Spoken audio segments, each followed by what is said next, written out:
जैसा कि महबूब साहब ने बताया कि ये घटना के बाद रामनवमी जुलूस के में जो घटना घटी, इसके बाद यहाँ से 2 टीम बनी है, जिसके एक टीम में हम थे सासाराम में। सासाराम में हम थे। वहाँ जो हम लोग देखे कि 30 तारीख की जो रामनवमी की जुलूस था, तो उस जुलूस में जो डीजे बज रहा था, कानूनी तौर पर डीजे बजाने पर रोक है, लेकिन कहीं भी जुलूस में डीजे पर रोक नहीं लगाई गई। वहाँ भी डीजे बज रहा था। वहाँ एक भजन गायक है, संदीप आर्या, अयोध्यावासी। उसका डीजे में जो गाना का बोल है कि डीएन टेस्ट कराला, हम निकलम तहार बाप, और पीछे जो जुलूस चल रही थी उसके एक पार्ट में मियाँ माधर चौध है, मियाँ माधर चौध है, मन थप्पड़ी पीट कर लोग ले गया, जा रहे थे जुलूस में। उस दिन मरमाहत थी, लेकिन कोई भी ऑकरेंस नहीं हुआ। 31 तारीख को जुमे के दिन था, और 31 तारीख को नमाज 1:30 बजे करीब लोग मनाते हैं। 11 बजे एक चिकटोली महला है, वहाँ मस्जिद है और इम्बाड़ा है। ये मस्जिद के अगल बगल कोई मुस्लिम आबादी नहीं है, उसके बगल में मुस्लिम आबादी है।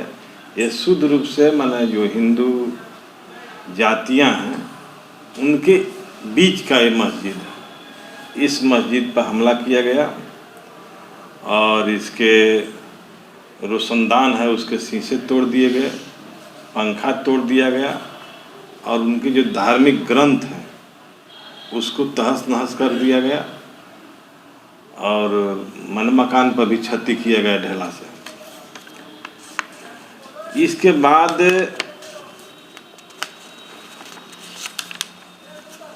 शाहजाल पीर मोहल्ला है, उसको शाहजाल पीर खेत भी कहते हैं।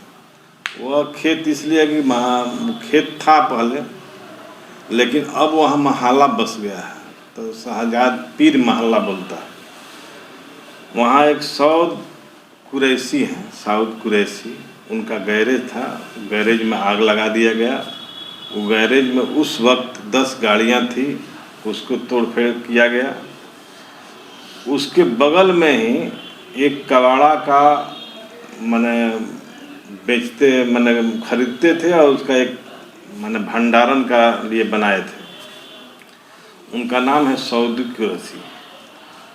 उसमें आग लगा दी गई, और उनके बगल में घर था, वो घर का ताला तोड़कर फ्रिज ये सबको तो लूट लिया गया, और उनका 2 बकर खस्सी था, उस खस्सी को भी लेकर चला गया। उसके बगल में ही मोहम्मद शहजाद कुरैशी का घर है। उनके घर में 2 रूम है, दोनों रूम का टोटल सामान को आग लगा दिया गया। अब उनके घर में एक भी सामान, जो कपड़ा पहने हुए थे लोग, उसको छोड़कर दूसरा कोई चीज़ नहीं है। सब चीज़, बर्तन से लेकर बक्सा ताला सब तो लूट लिया गया, आग लगा दिया गया। उसी के बगल में एक घर है शमशाद खातून, ये इनके स्वर्गीय हैं, इनके पति नाम है कुरैश खान। इनके घर में भी आग लगा दिया गया, और इस घर में 2 किराएदार रहते थे। एक रूम में ही रहते थे, 3 रूम था। गुलाम मुस्तफ़ा और मिंटू शाह, ये दोनों का भी संपत्ति जब जला दिया गया, घर तो जल ही गया। इसी के बाद शेख मोहम्मद बानो के घर है, उनके सिलेंडर को लेकर भागा गया। फरजान बेगम है, उनके एलसीडी और स्टेबलाइजर और खस्सी उठाकर चल दिए। शायद खातून है, इनका भी घर का सामान लूट लिया गया। आग नहीं लगा, लेकिन सामान लूट लिया गया। सबना खातून है, इनके घर पर भी सामान उठाकर मैंने लेकर भाग गए। सबके घर हम गए थे व्यक्तिगत तौर पर और देखे भी। इसके बाद झूलन शाह मजार है, ये जानी बाजार मोहल्ला एक दूसरा मोहल्ला है। इस मजार के मेहराब जो है, चाहे दीवारी पर जो मेहराब बनाते हैं लोग, इस मेहराब को तोड़ दिया गया।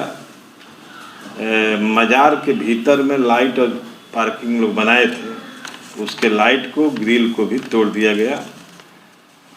और इसके अलावे 2 दुकानदार जो बक्सा बनाते थे, नया बक्सा, उस माने दुकान में तोड़फोड़, जितना बक्सा था उस दुकान में तोड़फोड़ हुआ। ये पूरी घटना वहाँ घटी है और वहाँ के लोगों को कहना है कि वहाँ भी जिला प्रशासन जो है, जिला प्रशासन पूरी तरह से निष्क्रिय थी और एसपी की भूमिका वहाँ बहुत संदिग्ध है। लोग तो ये भी कहते हैं, हम लोग को भी जानकारी है कि एसपी जो अभी नया गए हैं वो पूरी तरह से भाजपा माइंडेड है। इसके पहले जितना भी वहाँ रामनवमी के जुलूस निकला है, चाहे ये तजिया का जुलूस निकलता था, क्योंकि जो सासाराम का बनावट है वो माने सब एक मोहल्ला ऐसा कोई नहीं है जिस मोहल्ला में केवल हिंदू रहते हैं, केवल मुसलमान रहते हैं, इस तरह का मोहल्ला नहीं है, सब मिला जुला मोहल्ला है। इसलिए हमेशा वहाँ सांप्रदायिक तनाव पड़ने की खतरा रहती है। और इसके पहले जितना भी एसपी रहे हैं, रमज़ान के दिन तजिया का जो जुलूस निकलता हो, चाहे रामनवमी का जुलूस निकलता हो, बजाबते फ्लैग मार्च करते थे लोग, आप बजाबते पुलिस रहती थी। लेकिन इस जुलूस में न पुलिस थी, न एक बार भी फ्लैग मार्च हुआ। और जिस समय घर को जलाया जा रहा था, वहाँ पूरी तरह से जिला प्रशासन वहाँ मौजूद था और इनके उपस्थिति में हुआ है। तो हम लोग इस प्रेस कॉन्फ्रेंस के माध्यम से भी और पार्टी के तरफ से भी ये मांग करते हैं हम लोग कि एसपी पर कार्रवाई हो और इसकी संलिप्तता की जांच भी होनी चाहिए। प्रशासन इसकी जांच करे, चूँकि इसमें भूमिका पुलिस प्रशासन की है। और आज जो स्थिति सामान्य दिखाई दे रही है, लेकिन टेंशन लिए हुए है, क्योंकि जो लोग ये दंगा फसाद करने वाले में विश्वास करते हैं, शायद उनकी मानसिकता पूरी नहीं हुई है।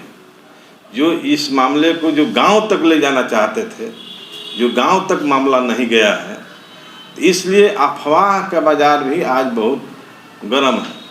आज चले जाइए सासाराम के अंदर, आपके पास भी अगर रिलेशन होता होगा तो फ़ोन आता होगा कि माने यहाँ सुने हैं कि गोली चल गई, यहाँ लाश जल रहा है, यहाँ बनारस में लोग भर्ती हैं, लेकिन शुद्ध रूप से अफवाह है। लेकिन अफवाह के बाजार चलाए जा रहे हैं और जो लोग दंगाई हैं, जो पार्टियां इस तरह में शिरकत कर रही है, उनकी शायद अभी मानसिकता पूरी नहीं हुई है। और 2 तारीख के अमित शाह का भी प्रोग्राम था, शायद हमको जानकारी है कि कैंसिल हो गया। तो इसलिए इनके जो जितने भी कार्यकर्ता थे, अगर यहाँ तक कि प्रदेश अध्यक्ष से लेकर सारे कार्यकर्ता सासाराम के इर्द गिर्द मौजूद थे और पूरी प्लानिंग के साथ ये सारे माने दंगा की कोशिश की गई।